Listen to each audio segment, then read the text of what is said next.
radio. All right. Hi, I'm Kayla. This is Georgia. She will be demonstrating my exercises today, and this is my midpoint coaching video. So we have 2 exercises ready for you. We will be doing jump squats and power skip.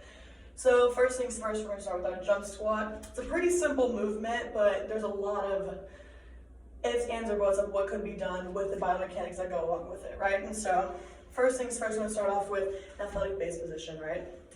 You want to go super wide because if you're trying to load, your knees will actually go inwards because you don't have a full foot contact on the ground. So make sure shoulder width apart, right?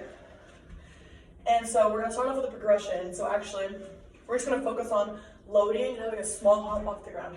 So you just put your hands together. You're just going to load about 45 degrees and a small hop. And so what you want to do is for this, I'll do it from a little side angle. You're going to want to load your knees at 45 degrees, right?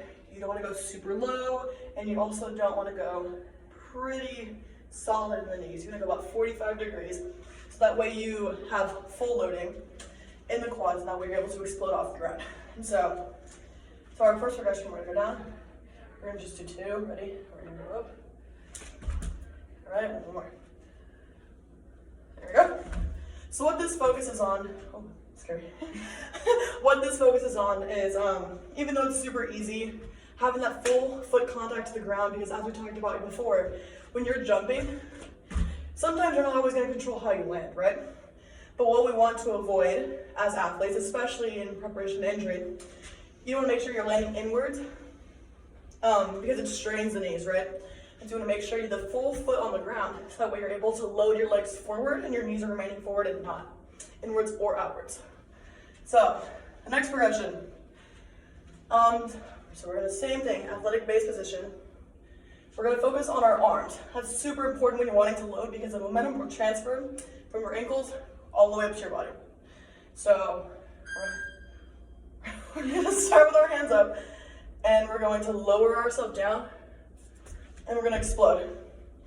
And so why we're not focusing on jumping is because we want to focus on, full extension in the knees, lower ourselves down, and then drive forward. So what you want to do is push your hips back and then explode having them forward.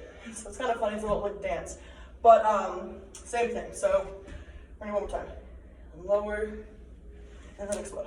So with this exercise, you'll pretty much do you're going to be raised off your toes. And that's okay because your body wants to maneuver that power and lift you off the ground. So for the last one is the actual jump squat after all of the progressions. And so athletic base position, hands up, lower, and up. And same thing, we want to focus on not only having your full foot contact on the ground, but landing softly. Landing with a super hard contact adds a lot of pressure to your knees, and that actually increases your injury risk. And so we want to make sure we avoid that, so just do it one more time.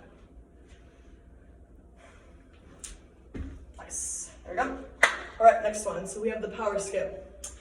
And what we're going to do is we want to focus on, when it comes to plyometrics, we want to focus on rhythmic patterns. And so in order to maximize the full benefit of plyometrics, you want to make sure that you have a pattern. So we're going to obviously start with a power skip and stuff like that, but actually what we want to focus on first is making sure we are able to drive that foot up. So when we do power skips, we want to focus on opposite arm to opposite leg. So left leg goes up, right arm goes up. Same thing, this way. And what you want to focus on here is same thing as a power skip, a jump squat. Driving that knee forward will push your hips out. So here we go. You want to focus on having your head, neck, and back all aligned. You don't want to have your head down. It will strain your neck and lower back, so we want to prevent that at all times. So we'll do one of these where just a little step. We'll just go back a little bit and we'll do one rep. So here, here. And the same thing applies. So now we're going off of one leg. So you want to make sure when you're loading, you have your whole foot on the ground, because if you here and you land inwards, your knee will suddenly go inwards, and that obviously leads to knee injuries. So we're going to stop for that. We're going to do it again. Here, here, okay. So when you're doing a power skip, you want to completely drive your momentum forward, right? So here, here, right? You want to focus on going on a straight line. Obviously, it's not bad if you don't, but you want to focus on keeping your hips forward, creating that rhythmic pattern, and being able to load that leg to explode off the ground. You can go here. There you go. And that is it. Thank you.